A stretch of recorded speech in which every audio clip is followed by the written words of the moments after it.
అందరికీ good evening అండి. నేను డాక్టర్ మీనింగి Srinivasulu, MD general medicine, government general hospital, assistant professor in general medicine.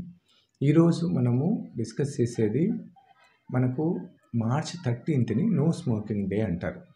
అంటే ధూమరహిత దినము అని అంటాము. అంటే ఈ ధూమపానం వలన జరిగే నష్టాలు ఏమేమి అంటే స్మోకింగ్ అంటే అది సిగరెట్ కావచ్చు, బీడీ కావచ్చు, చుట్టా కావచ్చు, ఇవన్నీ వీటి వలన ఏమి జరుగుతుందంటే 2 రకాల నష్టాలు జరుగుతాయి. అంటే తాగే వాళ్ళకి నష్టము, పక్కనుండే వాళ్ళకి కూడా నష్టం. అంటే తాగే వాళ్ళకు యాక్టివ్ స్మోకింగ్ అంటారు, పక్కనుండే వాళ్ళకు ప్యాసివ్ స్మోకింగ్ అంటారు. అంటే ఆ పొగ వదలడం వలన తాగే వాళ్ళ ఒక్క ఊపిరితిత్తులే కాదు, దాన్ని పీల్చే మిగతా వాళ్ళు చుట్టుపక్కల ఉండే వాళ్ళ ఊపిరితిత్తుల మీద కూడా ప్రభావం పడుతుంది.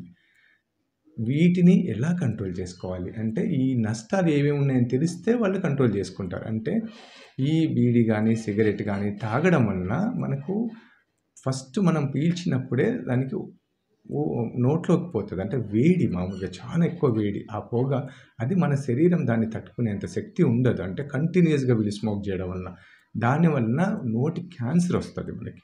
తర్వాత ఇంకా పీల్చుకుంటూ పోతే వాళ్ళు లోపల ఉండే శ్వాసనాళము, ఆహారనాళము వీటికి కూడా క్యాన్సర్ వస్తుంది. తర్వాత ఊపిరితిత్తుల్లోకి పోతుంది. ఊపిరితిత్తుల్లోకి పోయినందువలన ఏమవుతుంది అంటే రకరకాల జబ్బులు వస్తాయి.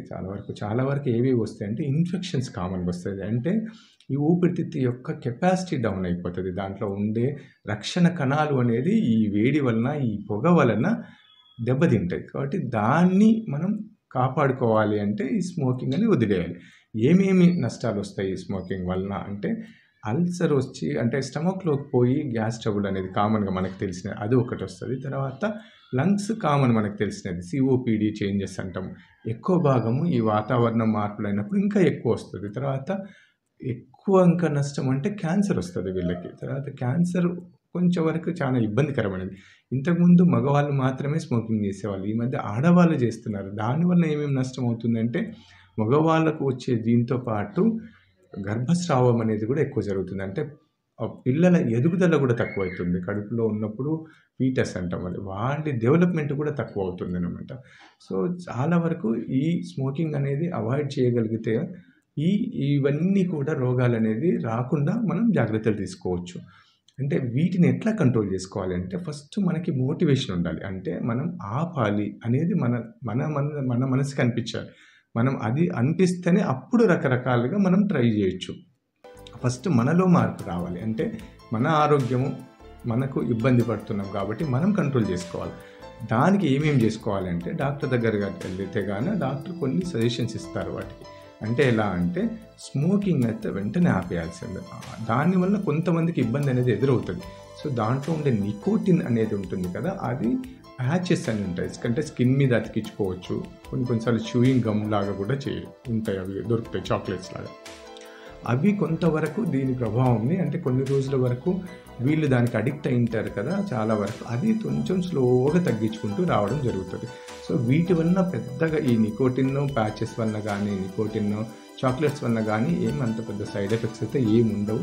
బాగా ఫలితం బాగానే ఉంటుంది. కానీ ఫస్ట్ వాళ్ళకి అనిపించాలి, వాళ్ళకి మనం మానేయాలి అని అనిపించిన తర్వాత ఈజీగా అవుతుంది. వాళ్ళు వెంటనే రెస్పాన్స్ కూడా చూస్తారు. అంటే మానేసినందుకు వాళ్ళ శరీరంలో మంచి మార్పులు జరుగుతాయి. అంటే దగ్గు రాకుండా ఉండడం జరగడము, తర్వాత ఇన్ఫెక్షన్స్ తగ్గడము, రెసిస్టెన్స్ పవరు బాగా పెరగడం, అంటే రోగ నిరోధక శక్తి పెరగడం కూడా జరుగుతూ ఉంటుంది.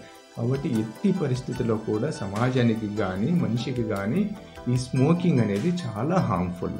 మనల్ని చూసి ఇంకొకటి ఏమంటే మనల్ని చూసి మన పిల్లలు కూడా ఇదే ఫాలో అవుతారు.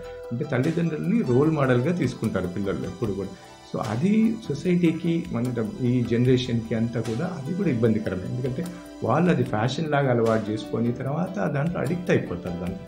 అట్లా దానికోసమని రకరకాలుగా వాళ్ళు, అంటే ఆ డబ్బు కోసమని అంటే దొంగతనాలు చేయడము ఇవన్నీ జరుగుతాయి. అంటే ఈ స్మోకింగ్ ఆపేయగలిగితే ఇంట్లో వీళ్ళు పిల్లలు కూడా వాళ్ళని ఫాలో అవుతారు.